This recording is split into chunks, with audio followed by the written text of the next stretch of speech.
Bonjour à tous, nous sommes le jeudi 18 février et voilà votre dernier cours avant les vacances.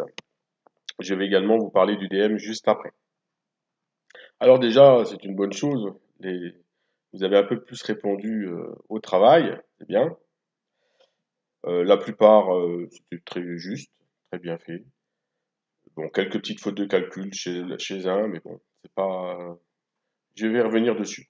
Alors, première chose, donc l'exercice 3, le cas que je vous avais demandé de refaire parce que personne ne l'avait fait pour mardi, hein, rappelez-vous.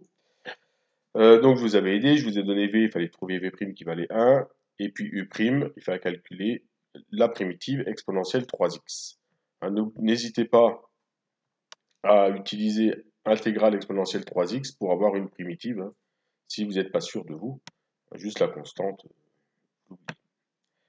vous dites qu'elle est égale à 0 et c'est fini.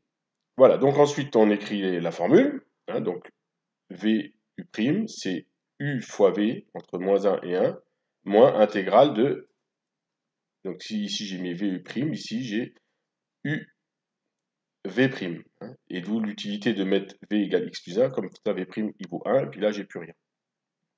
Alors n'hésitez pas non plus, lorsque vous écrivez ce calcul, à faire une étape intermédiaire, calculer cette intégrale-là, et puis l'écrire, pas essayer de le faire directement, hein, parce que certains ont oublié ici un coefficient de 1 tiers. Il y en a des 2 des 1 tiers. Hein, donc n'hésitez pas à faire le calcul entier, hein, je l'ai refait ici, intégrale entre moins 1 et 1 de x plus 1 exponentielle 3x dx, donc ce qu'on obtient à la fin. Et puis également le petit calcul intermédiaire, intégrale entre moins 1 et 1 de exponentielle 3x sur 3 dx. Donc là, faites attention, parce que là, ils ont tout mis sur le même dénominateur. Et là, vous faites une simplification par exponentielle 3. D'accord? Donc, du coup, j'ai exponentielle 3 sur 9, le carreau, il s'en va, du coup, moins 1 sur 9 sur exponentielle 3. Voilà, c'est ce que je retrouve ici, hein. Exponentielle 3 sur 9, moins 1 sur exponentielle 3, ou exponentielle moins 3 sur 9, qui est pareil, hein. Exponentielle moins 3 sur 9, c'est pareil que 1 sur 9 exponentielle 3. Voilà, donc j'ai remplacé par 1 plus 1, ça fait 2. Voilà. 3 fois 1, 2, 3 sur 3. Voilà.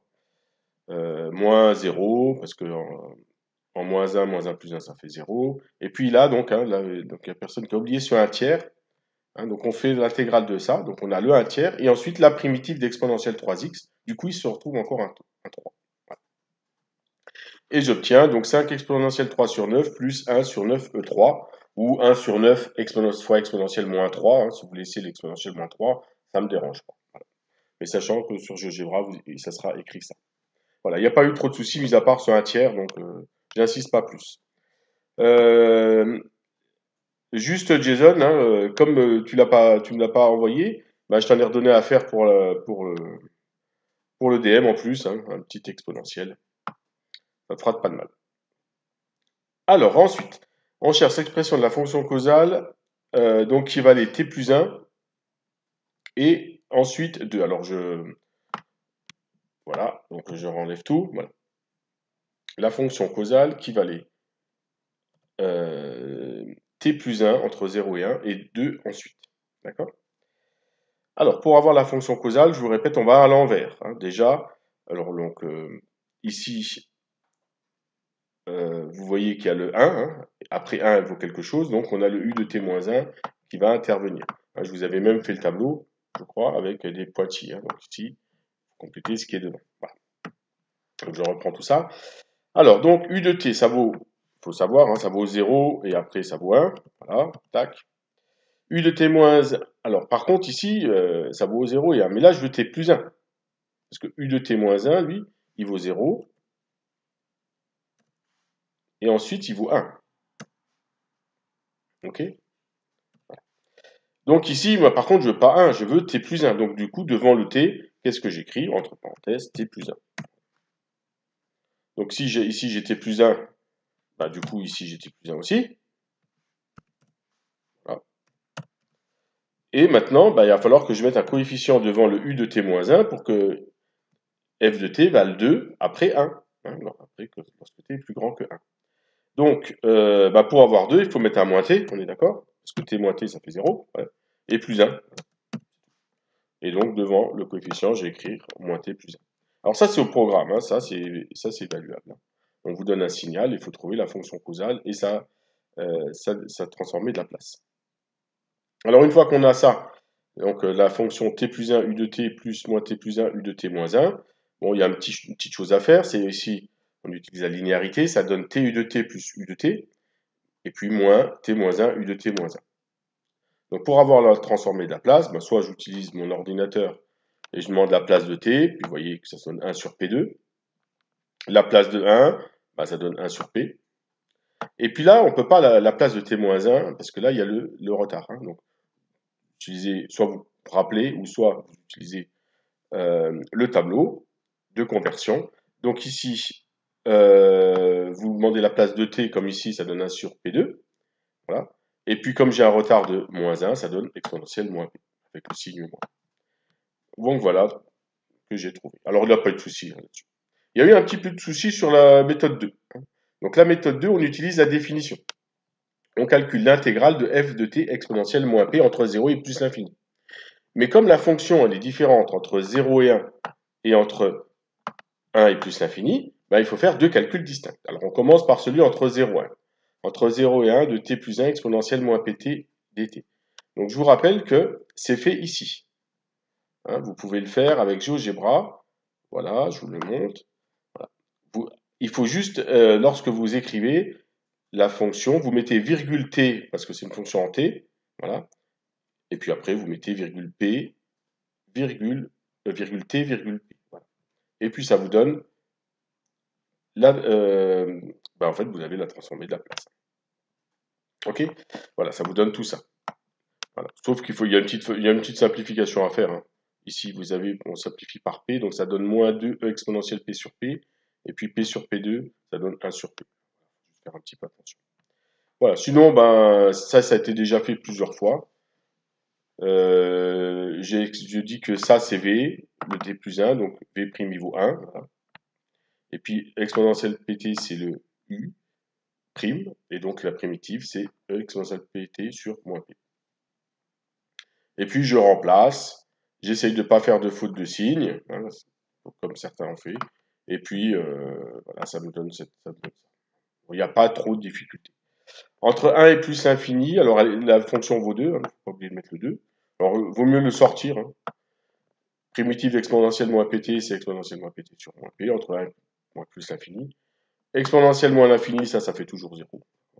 Et donc on a moins 2 exponentielle moins 1 fois p sur moins p, moins par moins plus, donc ça donne 2 exponentielle moins p sur p.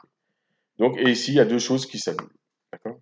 Donc, lorsque vous voyez qu'il fallait qu'il y ait deux choses qui s'annulent, hein, qu'il fallait retrouver ça lorsqu'on additionne l'ensemble, essayez de la trouver, votre petite erreur. Hein. L'erreur que j'avais vue, elle venait ici du plus. Parce que ici, j'ai un moins, et ici, j'ai un moins. Voilà, donc je sors 1 sur p, et je sors le moins par moins plus, comme ça, je fais moins d'erreurs de calcul. Après, je reprends la primitive d'exponentielle moins pt, qui est exponentielle moins pt sur moins p. Ici, il y a toujours deux fois le coefficient, hein, comme tout à l'heure dans l'exemple du cas. Donc voilà, donc sinon, vous avez, pour ceux qui ont travaillé, très bien travaillé. Alors, on passe au DM. Alors, donc petit coucou à Jason. Je me suis dit, je vais leur redonner encore un exponentiel avec une EPP. Voilà, 2x moins 1 exponentielle x dans l'exercice 20, page 155. Comme ça, il pourra me le faire. Et puis, je pourrai le compter en plus dans son travail à la maison. Il montre qu'il sache le faire.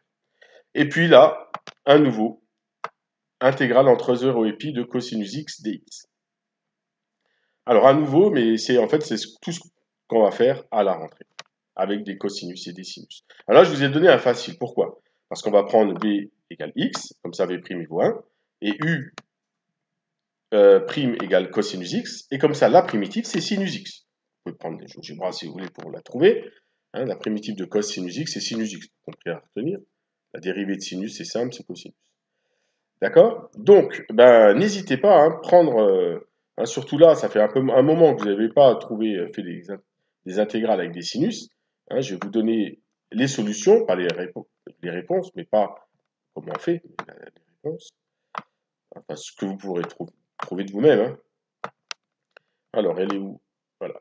Donc, si j'intègre x cosinus x, j'obtiens moins 2. Vous connaissez le résultat, il faut moins 2. Maintenant, il faut la démonstration, évidemment.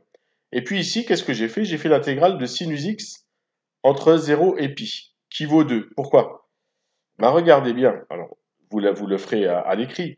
Hein. Mais si j'utilise v, donc je dérive, ça fait v', cosinus x, u', donc la primitive c'est sinus. Donc quand j'utiliserai mon intégration par partie, moins intégrale entre 0 et pi de u'v, qu'est-ce que je vais uv', qu'est-ce que je vais obtenir? Ben 1 sinus x. Hein, donc je vais devoir trouver la primitive de 1 sinus x. Et alors je dis n'importe quoi là. Et donc cette deuxième intégrale, voilà, c'est l'intégrale de sinus x, là, vous aurez sinus x, entre 0 et pi, ça vaut 2. Et avec le moins devant, ça donnera bien moins 2. Voilà. Donc vous savez qu'en fait, le moins 2, c'est la deuxième partie qui vous le donne. Donc la première partie, bah, vous verrez qu'elle vaut 0. Simplement. Voilà. Je vous ai dit déjà les étapes, hein, il n'y a plus qu'à l'écrire. Voilà, donc l'exercice 2, c'est celui que je vous ai déjà donné au tableau. Calcule la transformer de la place de ce signal de deux façons différentes. Sachant que la deuxième façon, je vous mettrai moins de points. Si vous le faites d'une façon, ça sera déjà très bien. Et voilà, donc c'est facile parce que avec la deuxième façon, l'intégrale entre 4 et plus l'infini, elle vaudra 0 puisque c'est 0. Et puis entre 0 et 4, il n'y a pas besoin de faire d'intégration par partie. Vous avez une fonction qui vaut 2. Voilà. Il n'y a aucun problème. Donc vous verrez qu'elle est assez facile celle-là. Et puis je vous en ai rajouté une autre, hein, une rampe. Hein, ouais, voilà. Donc entre 0 et 4, vous voyez, ça vaut x. Voilà, c'est y égale x. Et puis à partir de 4, ça vaut 4. Donc vous faites pareil, hein, la première méthode avec le tableau, la deuxième, et puis la deuxième méthode avec la définition. Donc voilà le travail qu'il y a à faire pour la rentrée. Alors bonnes vacances à tous et à bientôt. N'hésitez pas pendant l'heure à me poser des questions sur le travail si vous en avez. Je répondrai évidemment.